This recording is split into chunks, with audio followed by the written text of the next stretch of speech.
नमस्कार दोस्तों, आप सभी का विश्व भारती चैनल में बहुत-बहुत स्वागत है। दोस्तों, बहुत ज़बरदस्त जानकारी सूत्रों द्वारा प्राप्त हुई है और विश्वसनीय सूत्रों द्वारा, क्योंकि आज सुबह जो प्रेस कॉन्फ्रेंस श्रीमान नवाब मलिक ने लिया था, उसमें वो ढेर सारी गलतियां कर बैठे।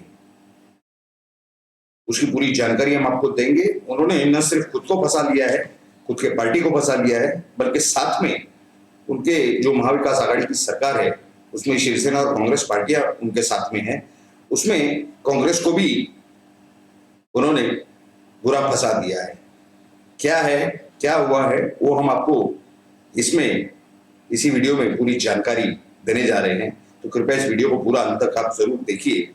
देखिए, जो दिल्ली से जो दो स्पेशल टीमें आ रही है कल, वो लोग यहां पर आने के बाद ये आर्यन केस की जांच के विषय में आर्यन खान को तो दोबारा बुलाएंगे, ये तो सूत्रों द्वारा जानकारी प्राप्त हो रही है। लेकिन इसके साथ में पूजा ददलानी जो शाहरुख खान की मैनेजर है, उन्हें भी बुलावा आने की पूरी पूरी संभावना है। इस प्रकार की विश्वसनीय सूत्रों से जानकारी प्राप्त हो रही है। और ये सबके अंदर मजेदार बात क्या है कि अगर ये मालूम होता है कि वो जो 50 लाख रुपए का जो व्यवहार हुआ था, जो पैसे होते वापस पहुंच गए, अगर उन्होंने ये पैसे शाहरुख खान के मर्जी से, जानकारी से और परमिशन से लिए थे और वो घूस के तौर पर देने जा रहे थे, तो इसमें बड़ी कार्रवाई हो सकती है। शाहरुख खान को भी एनसीबी के कार्यालय में बुलाए जाने की संभावना नकारी नहीं जा सकती। हम ये नहीं कह रहे कि बुलाया ही जाएगा, लेकिन इस तरह की संभावना या इस तरह की प्रक्रिया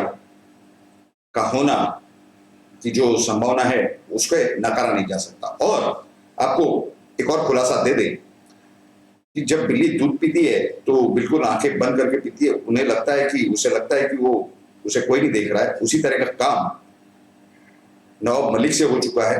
कल जो press conference Bharatiya Janata party के पूर्व पदाधिकारी और नेता मोहित कंबोज, जो कि बिजनेसमैन है, उन्होंने जो प्रेस कॉन्फ्रेंस ली थी, उसमें उन्होंने जाने या अनजाने से एक इस तरह की गूगली बॉल डाल दी थी, जिसमें आज उस एक ही बॉल में नवाब मलिक न सिर्फ क्लीन बोल्ड हो गए, वो कॉट भी हो गए, वो हिट विकेट भी हो गए और उनका सब कुछ उसी के अंदर हो गया। क्योंकि कल मोहित कंबोज ने एक सवाल किया था कि उस दाढ़ी वाले का आपके नेताओं के साथ, आपके मंत्रियों के साथ, राष्ट्रवादी के क्या संबंध है। वो जो दाढ़ी वाला, आप समझ गए होंगे, उसका जो संबंध वो बराबर निकला है। हम बात कर रहे हैं काशिफ खान की, जो कि खुद को फैशन टीवी का इंडिया हेड बताता है या एमडी बताता है या डायरेक्टर बताता है। खैर, वो जो भी हो, उसके देखिए, मोहित कंबोज को टारगेट करने के चक्कर में कि इसका पूरा षड्यंत्र मोहित कंबोज ने रचा है वगैरह वगैरह, उसमें वो कहते कहते दो चार बातें कुछ ऐसी कह गए कि वो खुद को क्लीन बोल्ड कर दिया, रन आउट करवा दिया, कॉट आउट करवा दिया, हिट विकेट भी करवा दिया। उन्होंने कुछ इस तरह का खुलासा किया नवाब मलिक जी ने। हालांकि वो कैबिनेट मंत्री है, लेकिन एनसीपी यानी नेशनल कांग्रेस पार्टी, राष्ट्रवादी कांग्रेस पार्टी के वो प्रवक्ता भी है। उन्होंने किस तरह से किया, ये देखिए, ये नोट करने जैसी बात है। उन्होंने कहा कि ये जो काशिफ खान है, ये काफी सारे सेलिब्रिटीज के बच्चों को ये क्रूज की ट्रक पार्टी के पहले उन्हें कन्विंस कर रहे थे कि उन्हें क्रूज पार्टी में आना चाहिए, क्रूज की ट्रक पार्टी में आना चाहिए। अगर ये घटना क्रूज पार्टी के पहले की है तो ये इतना समय, 1 महीने से ज्यादा हो चुका। 2 तारीख अक्टूबर 2021 को क्रूज पार्टी हुई थी, आज 7 नवंबर 2021 है। ये 1 महीने से ज्यादा ये चुप क्यों बैठे रहे? इन्हें समय था देवेंद्र फडणवीस, उनकी पत्नी को टारगेट करने के लिए, वानखेड़े और वानखेड़े के पिताजी, उनकी बहन, उनके धर्म पत्नी को टारगेट करने के लिए। ये जानकारी क्यों नहीं दे सकते थे? क्या उनकी ये जवाबदारी नहीं बनती थी? क्या उनका ये दायित्व नहीं था? ये बहुत बड़ा सवाल है दोस्तों। इसके सिवा देखिए, एक और बात उन्होंने बताई। उन्होंने कहा कि सुनील पाटिल ने मुझे 2 बार मेरे साथ फोन पे बात की। यानी सुनील पाटिल आपसे संपर्क में था, तो वो एनसीपी का नहीं है, तो वो कौन से पार्टी का है? तीसरी बात उन्होंने कही कि विजय पगारे यहाँ आकर के मेरे से मिल करके गए। अब वो जो विजय पगारे जो विटनेस है, वो अगर आपके पास आते हैं और वो बता रहे हैं कि षड्यंत्र इस तरह का हुआ है और वो 2-3 दिन पहले आए, तो आपने क्यों देरी की ये सब बताने में? इसका मतलब दाल काली नहीं है, दाल में कुछ काला नहीं है, पूरी की पूरी दाल ही काली है। ये पूरा जो षड्यंत्र चल रहा था, कौन कर रहा था, नहीं कर रहा था, ये सब शायद आपको जानकारी थी। और सबसे बड़ा खुलासा उन्होंने ये किया कि महाराष्ट्र के एक कैबिनेट मंत्री हैं असलम शेख, जो कि मुंबई शहर यानी मुंबई के दो हिस्से है, एक शहर है एक उपनगर है, मुंबई शहर के वो पालक मंत्री हैं। उन्हें सिर्फ कन्विंस नहीं, उनके पीछे पड़ गए थे यही काशिफ खान कि आप जरूर पुरुष पार्टी में आइए। तो उनका इरादा क्या था, ये सबको क्या वहां लेके जाके ट्रैप करना था? अगर इतना बड़ा षड्यंत्र रचा गया था और इतनी सारी गतिविधियां हो रही थी, तो आप क्यों शांत बैठे थे? 1 महीने से ज्यादा आप शांत बैठे हो, लगभग 1.5 महीना। क्योंकि अगर 2 तारीख को पार्टी थी और अगर ये ज्यादा पीछे पड़े थे तो पिछले 10 या 15 दिनों से पीछे पड़े होंगे। यानी अक्टूबर के 15 तारीख से लेकर के नवंबर के 7 तारीख तक, यानी लगभग पौने 2 महीने नवाब मलिक साहब चुप बैठे रहे। जरूर कुछ तो गड़बड़ है। कैबिनेट मंत्री होते हुए आपने मुख्यमंत्री को नहीं बताया, आपने पुलिस को आदेश नहीं दिया, आपने केंद्रीय एजेंसी को जानकारी नहीं दी, आपने कुछ नहीं किया, बैठे रहे। तो आपका क्या रोल था उसके अंदर? क्या ये सब करने कराने वाले आप ही थे क्या? यही प्रश्न चिन्ह, यही सवाल पैदा होता है जनता के सामने, सभी के सामने यही सवाल पैदा होता है। देखिए, मोहित कंबोज जी ने तो खुद क्लियर कट कह दिया कि मैं तो एक बिजनेसमैन हूं, मैं एक व्यवसायिक हूं, ये मेरे ऊपर जो इल्जाम लगाना चाहे लगा दे। मैंने इनके ऊपर 100 करोड़ के मानहानि का दावा यानी आबरू नुकसानी डिफेमेशन का केस फाइल कर चुका हूं हाईकोर्ट में, बॉम्बे हाईकोर्ट में। और उसका इन्होंने अभी जवाब देना बाकी है, उसकी प्रोसेस इश्यू होगी, उन्हें समझ जाएगा, वो एक अलग प्रक्रिया है, वो अपने समय अनुसार होगी।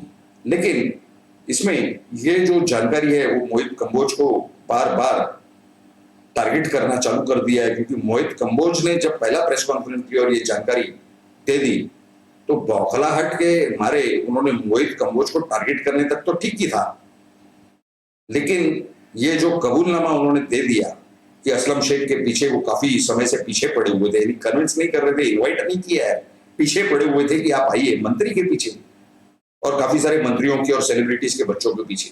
तो अगर ये अक्टूबर के 10 या 12 तारीख या 15 तारीख के बाद से किसी के पीछे पड़े हुए थे और इसकी बराबर से जानकारी आपके पास आ रही थी काशिफ खान के विषय में, तो आपने क्यों मीडिया को नहीं बताया? क्यों ट्विटर पर आपका तो 2 मिनट लगता आपको? 1 सवा महीना 1.5 महीना आप शांति से बैठ गए। इससे क्या दिखता है? क्या अंदाजा लगाना चाहिए या क्या समझना चाहिए? ये बहुत बड़ा सवाल है। ऐसा लगता है कि ये तय करके बैठे हैं कि हम तो डूबेंगे सनम, लेकिन तुम्हें भी ले डूबेंगे, यानी कांग्रेस और राष्ट्रवादी ये सब एक ही साथ डूबेंगे। और नवाब मलिक साहब जो कुछ कर रहे हैं, क्या उसमें शरद पवार की मान्यता है? क्या उनका सैंक्शन लिया हुआ है? क्या उनके बिना किसी परमिशन के एनसीपी के प्रवक्ता इस तरह की कोई भी बातचीत कर सकते हैं? ये बड़ा सवाल है। हमें नहीं लगता कि वो कर सकते हैं। आपका क्या अंदाजा है इस विषय में और आपकी क्या राय है इस पूरे मसले में?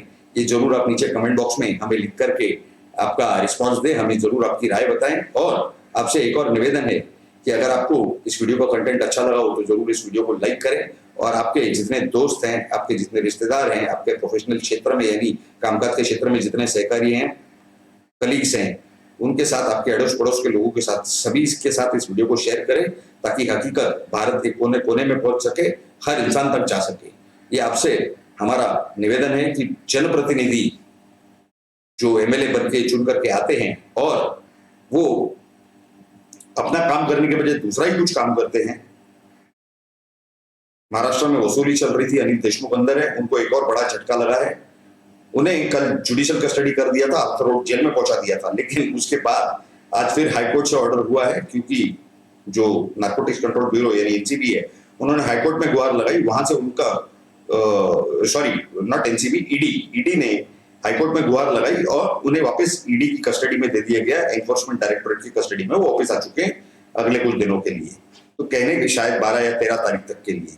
तो कहने का मतलब ये है कि वसूली के विषय में ऑलरेडी उनका नाम क्या चल रहा है वो जानते हैं। उसके बावजूद अगर उस तरह की वहां के कोई नेता अगर वसूली वगैरह कर रहे हैं और फिर अगर उसमें यह है कि हम तो डूबेंगे सनम, तुम्हें भी ले डूबेंगे या सबको ले डूबेंगे, तो ये बहुत बड़ी बात है। ऐसा लगता है कहीं ना कहीं कि ये सरकार के अंदर जो लोग बैठे हैं उन्होंने खुद ही ये सरकार को गिराने का फैसला कर दिया है, क्योंकि वो जानते हैं कि शायद वहां के सम्माननीय मुख्यमंत्री अपने आप से नहीं हटेंगे। इस तरह की आशंका है नजर आ रही हैं। इस विषय में आपकी राय क्या है, जरूर नीचे कमेंट बॉक्स में आप कमेंट करके हमें जरूर बताएं। और अगर आपने अब तक हमारे इस चैनल को सब्सक्राइब नहीं किया तो जल्द से जल्द चैनल को सब्सक्राइब करें और सब्सक्राइब बटन के बाजू में जो बेल आइकन का स्विच है उस पर क्लिक करके ऑल नोटिफिकेशन यानी सभी नोटिफिकेशन को ऑन कर दें, ताकि आपको हमारे हर वीडियो की तुरंत नोटिफिकेशन प्राप्त हो सके और तुरंत प्राप्त होके आप सबसे पहले वो जानकारी प्राप्त कर सके, हमारे वीडियो को देख करके सही जानकारी प्राप्त कर सके। आप सभी लोगों ने इस पूरे वीडियो को अंत तक देखा, इसके लिए आप सभी का बहुत बहुत धन्यवाद। भारत माता की जय। जय हिंद।